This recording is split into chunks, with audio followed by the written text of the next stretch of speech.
Hola a todos y a todas, mi nombre es Carmen Vergara y les doy la bienvenida al cuarto capítulo del podcast Hablemos de la Constitución, una iniciativa del Centro de Políticas Públicas de la Universidad Católica que busca abordar temáticas relacionadas al proceso constituyente por medio de conversaciones con profesoras y profesores de la universidad.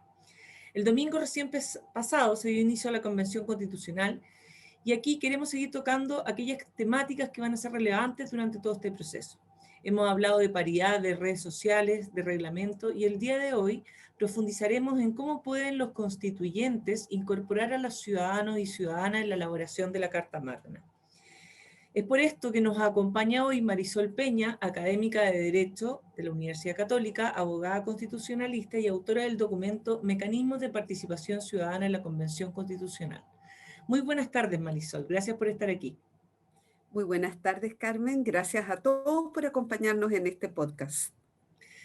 Antes que nada, y muy brevemente, me gustaría conocer su opinión sobre lo que hemos visto hasta el momento de la convención, como la instalación y la capacidad que vimos de generar acuerdo, al menos en lo que respecta a la elección de la mesa directiva. No sé cómo lo vio.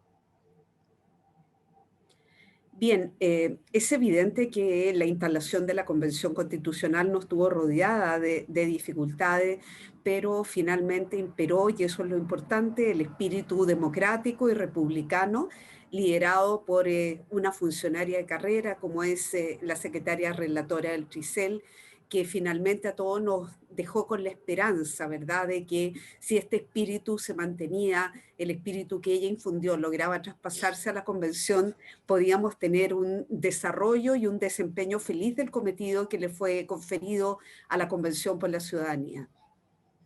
Perfecto.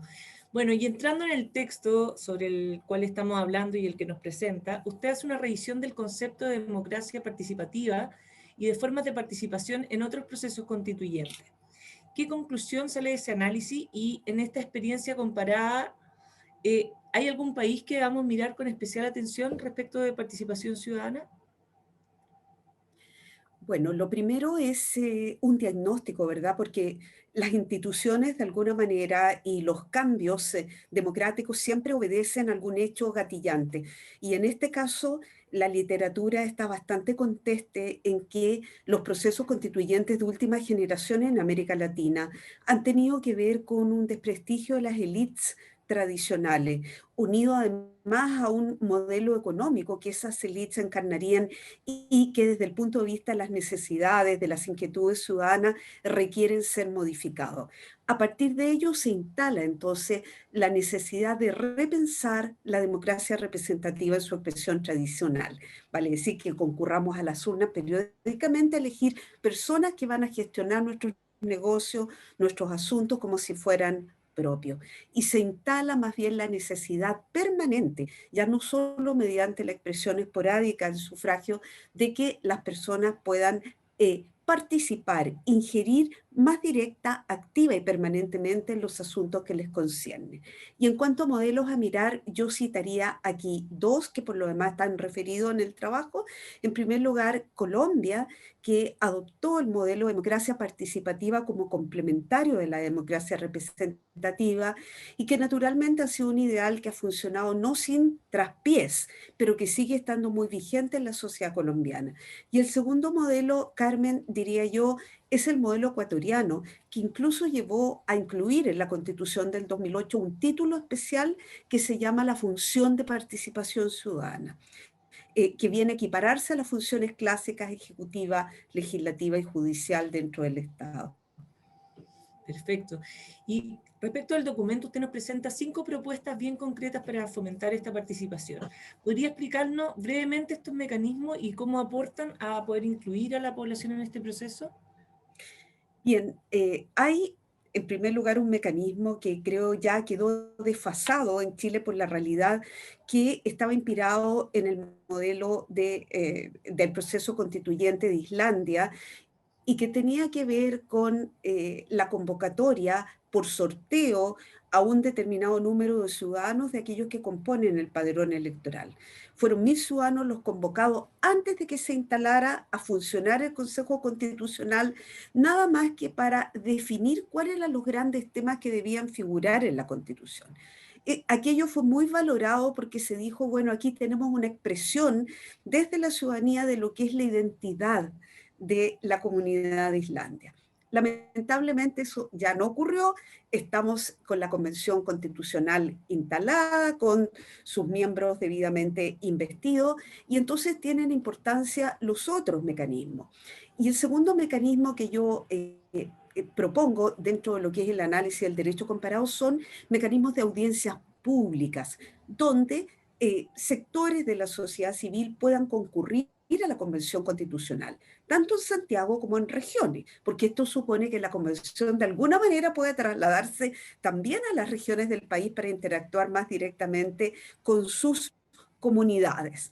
Y entonces recabar directamente estas audiencias públicas inquietudes ciudadanas, que es muy importante que tengan, Carmen, una retroalimentación, porque de otra manera lo que podría ocurrir es que se generan grandes expectativas que quedan no resueltas o insatisfechas sin una respuesta, como por ejemplo decir, es muy importante el deporte, pero no al nivel de incluir un derecho al deporte en la Constitución, sino que consagrar un principio sobre vida sana que permita que la ley regule posteriormente el derecho al deporte.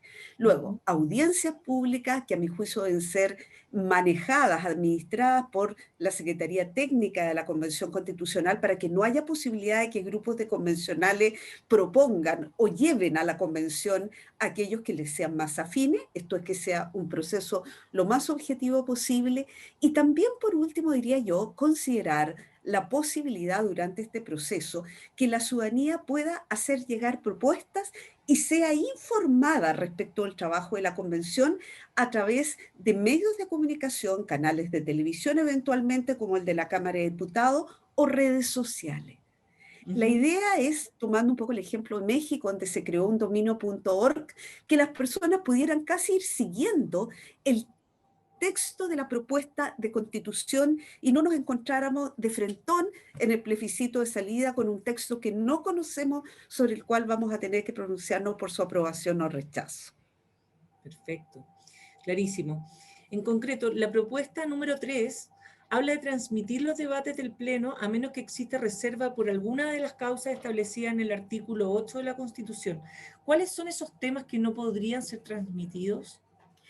Bueno, hoy día hay que pensar que la Constitución está total y absolutamente vigente hasta el momento que no sea reemplazada por una nueva Constitución.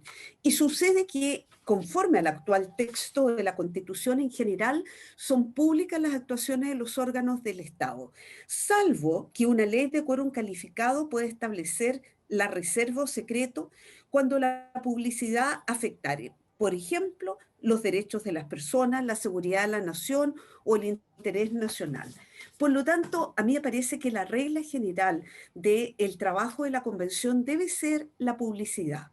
Pero al mismo tiempo, cuando haya materias que por su particular naturaleza, por ejemplo, a lo mejor cuando se esté discutiendo si se constitucionaliza en forma más profunda la protección de datos personales como parte de la privacidad y se ponen ejemplos lesivos que han afectado a personas determinadas, todo convendría que esas sesiones fueran efectivamente reservadas para poder además generar el clima de confianza, favorecer consenso y una discusión lo más elevada posible que no transforme a los convencionales constituyentes simplemente en personas que le abran a la galería, sino que están desarrollando un trabajo lo más serio, lo más profundo y lo más jurídico posible.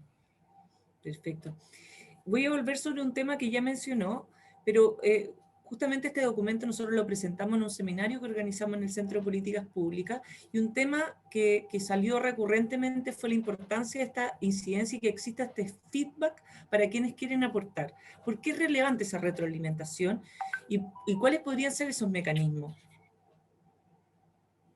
En primer lugar, es relevante porque si uno atiende al origen de este proceso constituyente, lo dice el Acuerdo por la Paz Social y la nueva Constitución de noviembre de 2019 como una forma de canalizar las movilizaciones sociales, la revuelta social, se ha decidido optar por un camino institucional. Entonces, creo que eso no se puede perder de vista desde el punto de vista del principio de la realidad, que aquí habían expectativas ciudadanas que fueron transmitidas, que fueron visibilizadas, como se señala normalmente, con ocasión del estallido social de octubre del año 2019. Y esas expectativas necesitan, creo yo, tener una respuesta, porque de lo contrario, las expectativas permanecen como dentro de una olla de presión, que pueden inevitablemente generar una segunda gran explosión producto de la insatisfacción. En segundo lugar, porque se ha puesto mucho acento en que esta es una convención ciudadana. No, yo trato de graficarlo con las preposiciones. Esta no es una constitución de Chile, es una constitución para Chile. Y eso exige precisamente que la ciudadanía no sea solo espectadora de lo que están conversando, de lo que están acordando los convencionales constituyentes, sino que, tú has dicho exactamente la palabra, tenga la posibilidad de incidir. Y para que una participación o para que una canalización de inquietudes sea incidente, tiene que tener esta etapa de retroalimentación.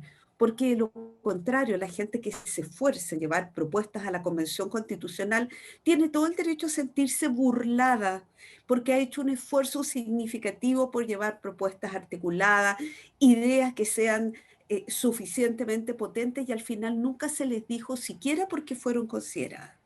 De forma tal que a mí me parece que parte de la legitimidad que puede tener la participación ciudadana como un elemento del proceso constituyente en Chile tiene que ver con que exista esta retroalimentación para que la participación sea efectivamente incidente. Perfecto, y vamos terminando una última pregunta más de impresión personal también, volviendo a lo que hablábamos al principio. ¿Qué rol cree que puede jugar la ciudadanía ahora, en este proceso que estamos viviendo ahora de instalación? Y si cree que se le va a dar la importancia y el espacio que merece, así como hemos visto, bueno, la verdad es que ha sido bastante caótica, más bien no han podido empezar a trabajar, pero no sé cuál es su impresión respecto de lo que se ha visto hasta ahora. A ver, yo creo que es inevitable que la ciudadanía tenga una opinión respecto al tema. Partimos diciendo que era lamentable, ¿verdad? Por decirlo menos, era frustrante también que la convención han pasado desde el momento que se instaló 48 horas hasta hoy y como alguien escribió en Twitter, ¿verdad? Va descontando los días y las horas que les queda a la convención. Me sonó muy Exacto. impresionante aquello para terminar su trabajo, de acuerdo a lo que ha definido la misma Carta Fundamental. Entonces, yo diría que la ciudadanía ahora debe tomar una actitud simplemente expectante, debe dejar que la convención sea capaz de instalarse negociando con el órgano, que es el Poder Ejecutivo, que constitucionalmente está llamado a prestarle apoyo técnico, administrativo y financiero, debe exigir ese apoyo, pero nosotros, los ciudadanos, debemos estar en segunda línea observando qué es lo que pasa hasta que se vayan perfilando las normas del reglamento de la convención, que vayan de alguna manera mostrando ese camino, a través del cual nosotros, de forma individual o colectiva, podamos ir haciendo llegar nuestras propias ideas a la Convención Constitucional. Una última pregunta, o que nos quedan un par de minutos. ¿Cuánto cree usted que podría tomar la discusión del reglamento? Que es algo Bueno, que aquí está... quiero quedarme, sí, quiero quedarme con las palabras que le hemos escuchado al vicepresidente de la Convención Constitucional, profesor Jaime Baza, en el sentido que podría durar hasta 3 meses. Pero la buena noticia es que él mismo, y pienso yo que él personalmente representa un factor articulante muy interesante en este minuto en la mesa, porque la presidenta de la convención es una persona que tiene todo un simbolismo, pero que no es abogado. Entonces, hay ahí al lado de ella, trabajando en equipo, mancomunado y estrecho, una persona que desde el mundo de las normas la está asesorando muy efectivamente y que junto con sí podemos demorarnos hasta 3 meses en el reglamento. Al mismo tiempo ha dicho, pero podemos ir dando a conocer algunos aspectos transitorios que permitan ya instalar la convención y hacerla funcionar en los primeros días. Aunque esté digamos, desprestigiado decirlo, pero hay que recordar que hasta esta Constitución de 1980 fue poniéndose en marcha paulatinamente con la dictación de 4 actas constitucionales. En el año 1976, muchos las han olvidado ya, pero cuyo preciso objeto era un poco ir midiendo en la ciudadanía cuál era la bondad de las disposiciones que se estaban escribiendo y que en definitiva iban a formar parte de la Constitución que entró a regir el 11 de marzo, perdón, del año 81. Perfecto. Bueno, nada, agradecerle por habernos acompañado. Muy clarificador todo lo que nos ha comentado y muy interesante, sobre todo con los días que estamos viviendo.